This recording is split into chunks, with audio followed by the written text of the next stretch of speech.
she's been critiquing the nation's culinary skills for almost 20 years. A gastro-goddess, she's fed everyone from the royal family to the Beatles. And earlier this year, she turned her hand to being a loose woman too. So here to tell us about swapping the bake-off tent for her own Cotswold Kitchen, please welcome Dame Prue Leith. It was so elegant, wasn't it, coming through the doors then? We just bundle out, did it like a dame. Like a dame. You could have worn something a bit brighter, Prue. You could have worn something a bit brighter, couldn't you? No, it's a bit dull. Lovely. It's always lovely to see you. We were talking earlier about school reunions. Did you go to school reunions? Did you ever do any of that? You know, I'm so old. If I went to a school reunion, it would be with a lot of ghosts. I mean, and I don't remember any of my schoolmates anyway, you know. Yeah. It'll come. Did you like school? Did you like school? Not a lot. No. No. Because I think often if you don't like school, you're kind of a bit ambivalent about reunions. You don't want to see all the people that you weren't keen on the first time. So let's talk about your Cotswold Kitchen, because we're so used to seeing you do so many cookery shows, but you're doing this at home. I know, it's And such I was talking fun. to you earlier, I said, how nice is that? You literally get up in the morning, go downstairs and you're doing the show in your own kitchen. I absolutely love it. And the best thing about it is not having to get up at 4 o'clock in the morning or 5 o'clock in the morning to get to a studio. I mean, I wake up with my makeup lady, who I've known for years. She's done my face since I have been forever. And she bangs on the door at about 8 o'clock in the morning and says, get up and get into the makeup chair. You're on. You know? And I just come downstairs and it all happens in my kitchen. And you have these lovely conversations with people. I know you've had Lulu on. What is that? What is that like? You know what's really nice is, you know, lots of people have guests. Of course you do, and the broadcasters love them if they're famous. But I'm mostly interested in them if they're interesting. And most of them are. I mean, they really, really are. And so we pick the interesting ones. So we've had some lovely people. Are they cooking with you? Yes, they come. And I mean, if you came along, you would either cook for me what you'd like to cook. Oh, I'd be so nervous. Can you imagine? Or I'd cook it for you. You know, you better. choose the dish, and then I. But mostly we end up doing it together, you know. And is it actually your real kitchen as it usually my real looks, or did kitchen. you do a bit of tidying? No, not at all. Absolutely. So I was very impressed by all the labelled jars. No, that's my real kitchen. I like everything out. I mean, my kitchen, all the jars, flour and salt and sugar on shelves, all the tools hang on a wall, so I don't have to scrabble in a drawer. Upstairs, my necklaces are on a wall, and my earrings and I love that. everything. I love So that. I just pull things off a wall. What's this I hear about your husband stealing your thunder a bit? Oh, you know, obviously. I'm seriously pissed off. Right? sorry.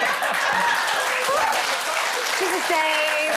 I have to say, I do have to apologise for that slightly fruity language. No, I'm very sorry about that. In case anybody was I do apologise, but honestly, the fact is that he is such a charmer, and I only let him into the show because I thought, you know, it's his house, and if we're going to have a crew there for 2 weeks and the whole house taken over, it's going to be a bit unfair. You know? So I thought if he's involved, he won't mind all the cables and the clutter and so on. Well, that was a mistake. You know, the other day I was in the supermarket and a woman the checkout lady recognised him and she said, you're that man off of the Cotswold Kitchen. I love you. She said, you are so funny. And she said, I wrote blah, blah, blah, blah, blah. She was absolutely in his face. And I'm there filling the trolley. Not a glance my way. Has he got an agent yet? That's the first sign. Oh, well... So what does he do? Does he help in the kitchen? Yeah, no, I teach him to cook, which is wonderful fun. He's quite good, actually. He learns fast. And he brings lots of drinks to go with everything, so I like that a lot. That's why you've let him in. But the best thing he does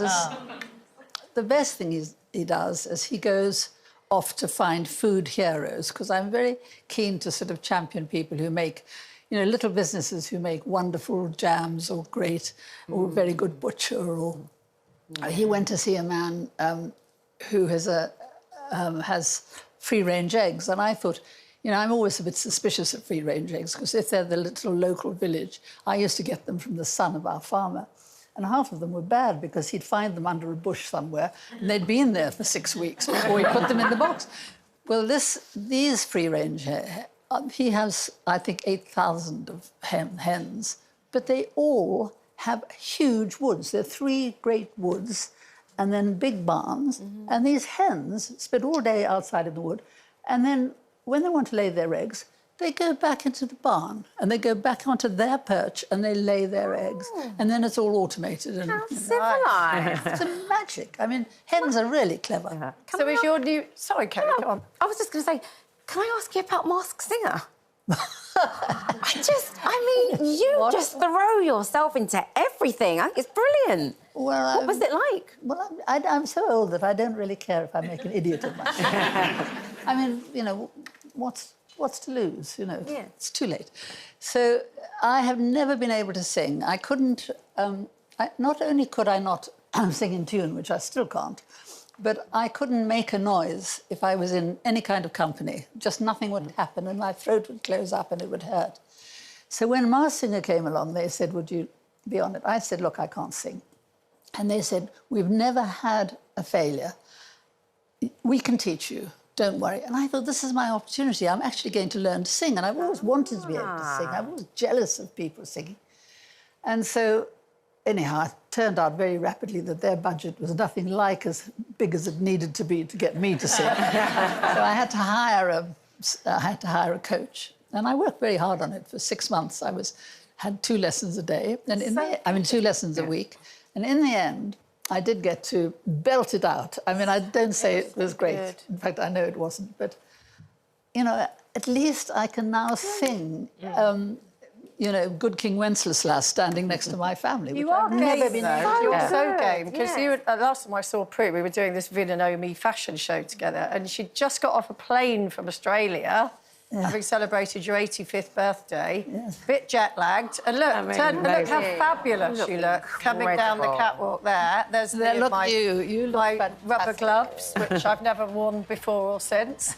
But you were just... And we were with all these sort of very tall supermodel types, weren't we? And I turned around and there's Prue in her pants at the back, putting her dress on, and you were getting right into it. I love Vin and Naomi. I think that you know, everything they do, all their fashion stuff is sustainable because their business is trying to encourage the fashion trade to go greener. And so everything we were wearing, I mean, my dress had been made out of recycled milk bottles. From the Sandringham estate. From wasn't it Sandringham? Castle of May or Sandringham. King Charles's milk cartons, yes, basically. they were basically, yes, from the visitor centre, from one of his palaces, because he has a partnership with them. Anyway, that was quite fun. Well, it was great, and you looked like those models. I kept the dress. Haven't had a chance to wear it yet, but I'm hoping to. Congratulations on the 2nd series.